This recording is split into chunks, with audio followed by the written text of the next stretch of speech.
I guess it's time to talk about the rest of the news. He's singing again. I'll hit the first news story. We're gonna live in movie world for a bit longer. The Rock has been sharing some production photos from the Black Adam movie, and remember at Fandom last year they had like the concept art thing that I think they did with Boss Logic, and I was like, man, this looks pretty cool. And now like starting to see some of these production photos and kind of seeing some of the captions that the Rock is clearly not writing, and somebody from the movie's crew is writing them. I'm actually really excited for this. I think it's gonna be pretty good. I think the idea is there. Mm-hmm. Still think Kevin Hart's gonna show up in it? Hope so. Maybe that'll be his son. I think it's killed. Well, then you added that ending part right when I laughed. It's all funny. But no, these production photos look pretty good. We kind of get a little bit of a glimpse of his suit from behind. And then he talked a little bit about the camera that they're using for some of the action stuff. And like movies generally, you may correct me if I'm wrong here, generally shoot at 24 frames per second, I believe. Yes, that's accurate. The camera they're using for some of the action scenes in this shoots at like 967 frames a second. It's going to look nuts. It's going to be in slow-mo. Yeah. Snyder's going to love it. Snyder? Zack Snyder's going to be like, oh my God. Look at that slow-mo. Is he still a producer on these? I think he's a producer on every DC movie. Yeah. He's getting that money. I'd do it too. 960 frames per second. And it's a robot arm camera called the Bolt. Oh, okay. I have seen that camera in action. It's amazing. It's a high-speed Phantom camera that shoots at 960 frames per second. And it's on a robot arm, so you can program it to swing. Is that the one that dude uses at the Oscars? You ever seen that? Like he's where like they do cool... just do a little wave and just goes whoop, and then it goes in slow motion. It's probably that, but they're like. But they're gonna shoot, and that's why they painted him with white tracking dots, so the robot can program to follow those dots. It's gonna be wild looking. It's awesome. You know what is crazy though? I feel like The Rock playing Black Adam is the thing I'm like least excited for. I'm just excited for the. I'm getting story a Hawkman, and I'm getting Dr. Fate. Like that's what I'm most excited for. It's gonna be crazy, dude. I'm getting the Justice Society. It's gonna be wild. Yeah, looking forward to it. And then we'll get the Rock's box office appeal. I don't mind. Yeah, right? And then we'll get his cameo in Shazam 2. They're going to fight in Shazam 3. Yep. His cameo is going to be him showing up and punching Billy Freddy. in the face. Or Freddy, yeah. Now I'm just imagining Jack Dylan Glazer's reaction. Gosh dang it. The kid is so funny. All right. Yeah. Moving on. Do you have any news stories written down? Yeah. So, we learned a little bit more about you mentioned Zack Snyder. We learned more about Zack Snyder's next project over with Netflix. I didn't write this one down on purpose. Well, I'm bringing it up anyways. I wrote it down. It's called Rebel Moon. And this was his Star Wars pitch that Lucasfilm said no, which, to be fair, I'm sure Lucasfilm gets lots of pitches from lots of directors, and they say no. This is not necessarily a comment on it was so bad Star Wars said no. It was just the fact that, they said no, and now he's making it into his own IP. With Netflix. So when I saw this, I was like, oh, cool. Zack Snyder doing a sci-fi movie, whatever. But then it came out, I think it was like an hour later, it came out that this was his like Star Wars pitch that they didn't pick up, and I was like, now I'm interested because now I want to know, right? Yeah. Like now I want to know what he was thinking for his own Star Wars movie. I'm curious about this. I look forward to seeing some casting news and some trailers and stuff for it. Yep. Because he can do anything. It's visuals. You give him not an Army of the Dead, but I'm never gonna say that again. Well, not an Army of the Dead, but everything else he's done, I think, visually has looked pretty cool. They gave him control of the visuals. And they were horrible! I think this will be a pretty movie. I think that this has a lot of potential, and I'm nervous that Netflix will do exactly what they did up with Army of the Dead probably because he wrote that into a contract, and he does get a ton of creative control, which normally I say is good. I'm always advocating for creators to have more control over what they're making, but the last couple things that we've seen from Zack Snyder, when he has as much control as he can, I have been less impressed with, not more. So I think that there is a healthy balance for surrounding yourself with very talented people who aren't afraid to say, no, it should be this. That's my thing with Snyder, man. He needs better friends. I just don't want him to write it, and I don't want him to do the cinematography. I think if that's not the case, I think it'll be fine. Fingers crossed. That being said, he has 2 of the worst movies I've ever seen. Shortly. Which 2 movies? Army of the Dead. Sucker Punch? And Sucker Punch. Yeah. And Sucker Punch has some But Kurosawa vibes. That movie's so bad. Oh my gosh. But the director's cut is amazing. I can't believe somebody saw the cut of that and was just like, are you serious? What even is this? The Army of the Dead has a narrative in it. I don't like the narrative, but it has one. Yeah. I have no idea what Sucker Punch was about. We don't need a commentary. No. You need to win the prediction bet. I do. No. Make me watch it. I've never seen it, so good. You're one of the few. Well, you're one of the many lucky ones. Yeah. All right, what's our next news story? Stick was in it though. I guess I kind of liked him. Who? He played Stick in Daredevil. Oh, okay. I don't remember his name. Dave. What you got? Last week we reviewed the Tomorrow War. We did. And this past week, Amazon greenlit a sequel to it. That was fast. Yeah, it was fast. It must have done pretty well. Yeah. Those numbers must be real. Those numbers must be. I mean, if you can back it up with investing in another one, yeah. And they're trying to get Chris McKay and Chris Pratt both to come back. Cool.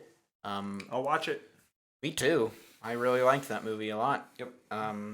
I hope they go into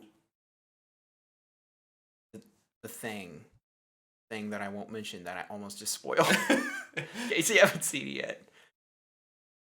The thing with the creatures?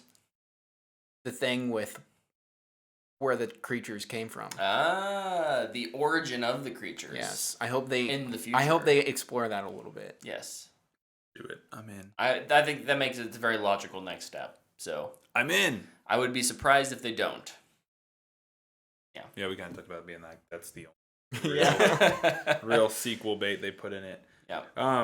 Or what if they Back to the Future to it and he has to do weird stuff again, but he also has to avoid himself. You know how Marty McFly is at the dance, but he has to go back to the dance to make sure that people don't interfere with himself interfering with his mom and dad at the dance. Because the right amount of interference is good. The wrong amount of interference, disastrous. I don't know what's going on upstairs. I assume there's cats murdering each other or something. Well, hopefully no one on the podcast can hear the rumbling that's happening in my house. Rumble. Well, here's the weirdest, my opinion, the weirdest news story of the week. Greta Gerwig is directing a Barbie movie with Margot Robbie starring. And suddenly Luke became interested. Yeah, right? Right? It's like, oh, they're going to make a Barbie movie. Well, I'm out on that. Oh, Margot Robbie's in it. Okay, well, maybe I'll consider it. Greta Gerwig's directing it. Now I have to watch it. Now it's a requirement. Yep. So, yeah, this is strange. I don't know what to think of this. Greta Gerwig's going to get Margot Robbie her next nomination, and she's going to go 3 of 3 for Best Picture noms. Oh my gosh, probably. With Lady Bird, Little Women, and then... What? With freaking Barbie. Oh, I thought you dropped an F-bomb. No. I vote. I'm gonna make a petition for Brett to play Ken. Heck yeah. I mean, they already signed it. Yeah. I'll go do. You have to dye your hair blonde and shave your beard. That's fine. And- Both of those things. Yeah, and snip off your junk. Do I get to hang out with Margot Robbie? No. What? You're in a store, bro. There was some gaming news on the Bethesda, Sony, Xbox front. Deathloop is going to be a PS5 exclusive until at least September of 2022. When does it come out? It comes out this fall. Okay, so almost a year. It's almost a year of exclusivity on the PlayStation 5, but it's a Microsoft Game Studio. Well, not technically a Microsoft Game Studios game, but it is Microsoft's game because they own ZeniMax, who owns the company making Deathloop. That's funny. So yeah, there was a state of play this past week for Deathloop where they revealed some gameplay. Thought that was a interesting bit. I think it's cool that Microsoft is letting them keep their exclusivity at least for a year. And Yeah, I'm excited now because I will get to play Deathloop if I can never get a PlayStation 5. That probably would have cost them a pretty penny to just like rip out the exclusivity, and then for them it was just like, all right, like it's fine. It'll come on Game Pass and it'll do well when it gets to Xbox. Yep. Oh, that's right. It'll be on Game Pass. Everything's on Game Pass. That's not true. Almost everything. Don't do that. What else you got? I don't have anything.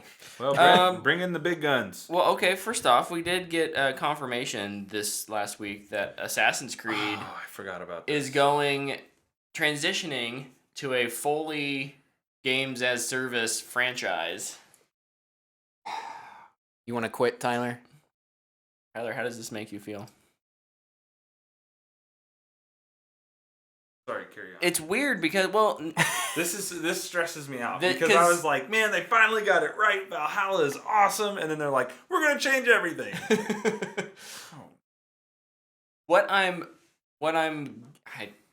best case scenario in my mind is that, this is a Assassin's Creed that now just falls under, Assassin's Creed or Assassin's Creed Infinite. You log on and it's kind of like how Destiny is now. Every year there's a new expansion with kind of the content drip throughout. My hope would be that these expansions are a little bit smaller in scale and more digestible. I know that's not everyone's Did you opinion. listen to Kind of Funny talk about I this? did not. I But did, and that's what they talked about. There's the reason I haven't played any of the recent ones is because I don't want to spend 120 hours in it.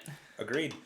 So if I can get a Forsaken from Destiny 2 size DLC for Assassin's Creed, whatever that looks like, it's not a full game. He chose like the biggest DLC. But You don't want a Shadow King? First of all, Cyrus. Like I'm okay with this because I think it will allow them to be like, okay, we're not gonna have 14 of our little studios working on one location for 2 years. Yeah. We can be like, here, 5 studios. That's crazy to even think of. 2 or 3 studios probably. I think it's 2. Go run and do this thing, and then the next year you're gonna get a story from this group, and the next year. Yeah. Sorry, keep going. It's okay. You're just making fun of me. I No, know. Luke got like a cold chill. I got the willy, so I'm so here going. I totally missed it. But yeah, I'm interested to see how it all plays out because I think Halo is also gonna be doing this. From what I'm kind of understanding, how their releases seem to be shaping up. So Here is my imagination Yes. for what this game could be, since we're theorizing. Mm-hmm. I think you're right, and I think I'm wrong, but I think my idea is super cool. Not my idea. Well, kind of. So just like, claim it. yeah. So I hope that what this is Infinite. Like, base is a modern day story where you are whoever you are going to be. You create yourself, and you enter the Animus, and they established in the last 2 games you can go into anyone's memories now. So, but it wouldn't be cooler if you had to track down your genealogy through a family tree system. no, because mine is I probably can way too build big. that into the game, Ubisoft. Give me a job. I bet they don't want to do that. But your modern day assassin you get to create. And Sure. you unlock cool new things for him by playing through time periods. And so, like, to get certain skills, you have to go to this time period, and you kind of work your way, and you build your assassin. And so, like, their big crescendo moment should be a modern day Assassin's Creed story that I think a lot of people have wanted for a long time. They've just never done it because I don't think they knew how to do it with guns being a thing. So, like, It's a little more difficult. it does. And so I wonder. Everyone's got to have Stormtrooper aim. They can just do what Black Widow did. Sorry, I'll talk about it later. But no, like, I think this is. So I think this can be really cool. Yeah, I love that idea. And I think the digestible part is a huge thing for it. Like, I think that'll be really good for Assassin's Creed because I think the formula is the best it's ever been at this point. Now they just need to not make their games a bajillion hours long. And this is a good opportunity for them to do that. Guess I'll just never play Assassin's Creed again. It'll be interesting to see how they do it, how the monetization works. Yeah. If it's a base free-to-play game, or if it's a pay X amount, but then expansions also cost money, or if it's a pay $60 and get everything for a year. I mean, that's going to be... It's going to just be really interesting. Halo has a huge advantage there in distribution because it's on Game Pass. And so this is literally like a free-to-play game now. And it's multiplayer. And has Assassin's Creed had multiplayer in the last? And Unity, which was a disaster. Was that the only one? I thought it had Brotherhood had it too, where you could kill each other. Yeah, it's been a while, so I wouldn't expect that to come back if it hasn't been in any recent ones. I was just holding out for the Feudal Japan Assassin's Creed. Dude. And now it's just going to be 20% of the game. Probably, probably. So now I'll just never do it. The only hope I think you'll have for the Feudal Japan story is if that is Infinite's original. I won't get it, though. I will. I'm gonna buy this like a sucker. If it's a game as a service, then I'm not gonna get it. So I don't have room for two. No one does. Because I already have two because I'll never take Anthem out of my heart. Mass Effect. It's over here. Here's my heart. Mass Effect 4. I have my heart here, and Destiny takes up almost the entire. This is my games of a service heart. Clearly. Like 95% Destiny, and then over here in the corner, little thump that says Anthem. I'll never forget you. I can't wait till the day he forgets about Anthem. Yeah, me either. Or forget. It will. The last piece of big news, gaming news, and big. Nintendo launched the Nintendo Switch OLED model, or announced it. Not Comes out in October. Yeah, it's not out yet, but I think it's available for pre-order. If you can actually get one, I'm sure people can get those. We've talked about a Nintendo Switch Pro model. Chip in it. Kind of rumors been flying around. Heck, last year I had a prediction I think for it, and Tyler or Luke, one of you had it for this year. Let me take a guess. I didn't. I know I didn't. I put Switch Pro will be confirmed for release 2021. Yeah. But so, I don't think this counts as a Switch Pro. This so. absolutely does not count as a Switch Pro. There are no changed internals. It has a better kickstand. It has That's the best part of the whole thing. slightly larger screen. The bezels are like smaller, but it's still in the same frame. And it comes in white. And it's an OLED screen, so it's like a little bit better. A little bit better if you're playing on the handheld. Yeah, the dock has a Ethernet cable plug-in. They're really revolutionizing that. Yeah, this was like a very disappointing announcement. Like, this came out and I was like, do better. Yeah, I was like, I saw the little like Nintendo Switch OLED. I was like, oh, they didn't call it the Pro. Interesting, but like, I'm hyped. And then you watch the video and you're like, oh no. I didn't even watch the thing. I just saw OLED and I was like, and a miss. The only thing I can think of is that they maybe components are still just hard to get, and so rather than launching a Pro that they would not be able to sell enough units because they couldn't make the units for, they pushed out a minor upgrade. Yeah, that's the best case scenario I can think of. For a steep hike in price, probably. $50. It's not.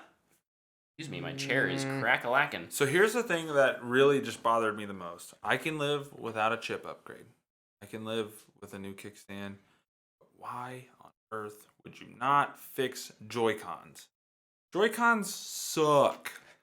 The drift is a problem. They're too small. Like, why would they not make the effort to improve the size of them or fix the drifting issue? They're the same things. They're the same Joy-Cons we already have. That is crazy to me. Yep. I don't get it. I think those come with a proper Pro model, and they just decided not to do that this year. They ain't never gonna do it. I don't think a Pro model's ever gonna come. I don't think so either. We're gonna be so at the end of this year, we'll be 5 years into this. That's crazy. 2017 is when the Switch came out. That's right. They're not doing a Pro. It's okay. Breath of the Wild 2 will come out. Everybody will forget everything. It won't. I'm not gonna buy one of these. No. There's no reason for me to go out and get one. My Switch works fine. I play it docked more than I do handheld anyways. It's one of those interesting things where I think they're looking at people like me, like, hey, I've got a child who is about at that age where like she could get into Nintendo games. Like maybe I will buy an OLED model and give her my old model. But realistically, I'm gonna buy the Lite.